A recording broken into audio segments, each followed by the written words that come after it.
Gopalpur degree বাস honours college তারা মাঝপাশের দিকে দীপ্ত পদধ্বনিতে এগিয়ে চলেছে।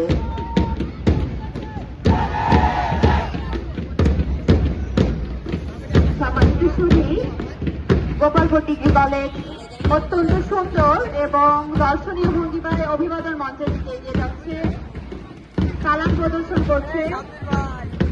আমরা দেখতে পাচ্ছি অভিবাদন মঞ্চে অবস্থান করছেন আজকের অনুষ্ঠানের সভাপতি সম্মানিত উপজেলা নির্বাহী অফিসার জনাব মোহাম্মদ জুলহাস হোসেন সৌরভ, তার সাথেই রয়েছেন জনাব মুজিবুর রহমান, অফিসার ইনচার্জ লালপুর থানা মহোদয়। আমরা দেখতে পাচ্ছি গোপালপুর ডিগ্রি কলেজের শিক্ষার্থী বন্ধুরা অত্যন্ত সুশৃঙ্খল এবং সুন্দরভাবে অভিবাদন মঞ্চ অতিক্রম করছে।